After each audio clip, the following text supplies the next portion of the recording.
السلام عليكم ورحمة الله وبركاته. الحمد لله والصلاة والسلام على سيدنا رسول الله وعلى آله وصحبه ومن والاه. Welcome back to QuranIrab Matn al-Ajrumiyyah. In the last two videos, we've looked into the definition of kalam according to Ibn al-Jurum. Al-kalam huwa al-lafdhu al-murakkab al-mufidu bil-wad'i. That means al-kalam, words are spoken and it has to be arranged in a certain way that carries meaning and uttered with intention. And every word in the Arabic language can be divided into three types. The first type is isim or noun, the second type is fi'l or verb, and the third type is harf ja'a li ma'na or particles. In this video, inshallah, we're going to look into al-Ism in detail, the noun. In most languages, noun is probably 60 to 70% of all vocabulary. And you can see this in the Quran. When you use QuranIrab and you turn the isim toggle on, you'll see that most of the words will change color to blue because most of the words in the Quran are isim. So it's important for you to understand what isim is and how to identify isim if you do not really know and understand Arabic. There are four characteristics of isim according to Matn al-Ajrumiyyah. If you understand these four ways, you might be able to identify isim without even understanding what the word means. Now, according to Matn al-Ajrumiyyah, al-ismu yu'rafu bil-hafdhi wa-tanween wa-dukhul alif wal-lam wa-huruf al-hafd. So, the first one is al-hafdhi. Al-hafdhi is when the word ends with a kasra or a kasratain. So, if you see the word Muhammadin, you know that it is an isim. Sayyaratin, it ends with a kasra or kasratin, then it is a haraf.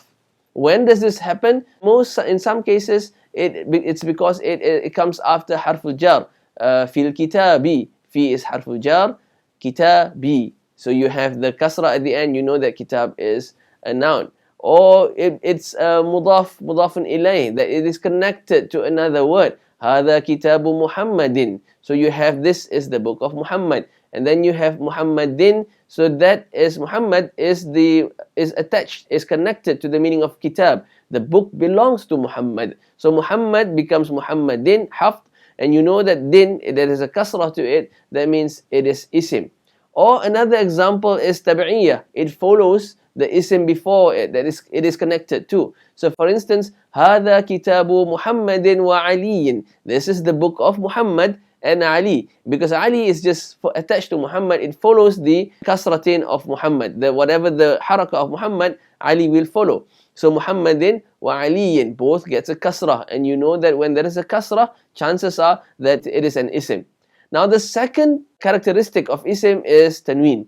If you see something that ends with a tanween, like a fathatan, an, or dhammatan, un, or kasratan, in. You have sayyaratan, sayyaratun, sayyaratin. Anything that ends with a tanween, then it is an isim. So you just look into the Quran, you see words like kitabun, you know that it is isim. You see like words like afwajan, you know that that is also an isim. So because there is a tanween. The third characteristic is alif wal lam. Dukhul alif wal lam, it has alif and lam at the beginning of it. Al-kitab, al-masjidu. Al is definitive. So when you have kitabun, it means a book, but you add al to it, al-kitab, it means the book. So whenever you see al at the beginning of a word, you know that it is isim. And finally, isim are words that comes after huruful hafdhi. Huruful hafdhi are like min, ila, an, rubba, or al-ba, al-kaf, al-lam, or the huruf al-qasam, the words that you take, that you mention in order to take an oath, like waw, ba, and ta, wallahi, billahi, wa tallahi. So the words that come after huruf al-hafd are all isim. So you see wal fajr, wa layalin ashr.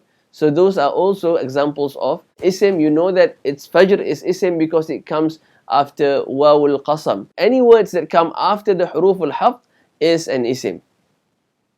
Now that we have looked into the four characteristics of isim, let's look for examples of isim in the Quran and learn to understand it using the QuranIrab app. We will be looking for isim in Surah Al-Isra, ayah 105 until 111.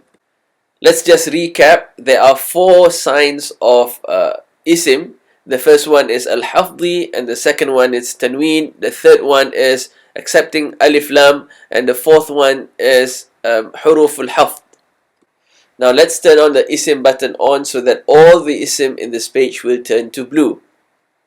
One of the signs of isim is al-hafd, and one of the signs of al-hafd is kasrah. If you see any kasrah, chances are that is an isim. The first one, bil-haqqi.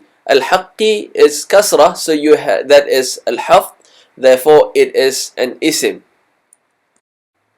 And on the second line towards the end, you have ala nasi. Al-nasi, there's a kasrah there, therefore you know that it is hafd and it is an isim. And the word after that, ala mukthin, also it is a kasrat, it's a kasratain, so it's hafd, also another isim. The second sign of isim is tanween. You look at the first line and you will see mubashiran. There's a tanween there, therefore it is an isim. And on the second line at the beginning, you have nadhiran, again a tanween, and therefore it is an isim. The next word, Qur'anan, also a tanween, also an isim. There are some words like mukthin where it may have more than one sign. It is a hafd because it's kasratain. It's also a tanween. Those are two signs of isim. The next sign is alif lam at the beginning, and you have utul ilm, al-ilma. There's alif lam, therefore it is an isim. Although the end is a fatha ilma, it doesn't matter because as long as it meets one of the signs, it is an isim. And the final sign is huruf al-hafd, the word that comes after huruf al-hafd. And one of the huruf al-hafd is the huruf al-jar, and bil. B is huruf al-jar, the word that comes after it, wa bil haqqi, therefore is an isim. Every word that comes after harf al-jar is an isim. You have wa bil haqqi, and then wa bil haqqi again, and on the second line you have ala nasi and ala mukthin. In most cases, you will see that where the isim sign is al-hafd, it usually comes after huruf al-hafd. Now, by knowing all this alama, you can identify the isim, fa'il, and haraf without understanding Arabic. Alright, those are the examples of isim in the Quran. As you can see, most of the words of the Quran are isim. So it's important for you to understand the characteristics of isim. Well, this is the basic building blocks in order for you to understand the language of the Quran. Inshallah, in the next video, we will look into the details of fi'il.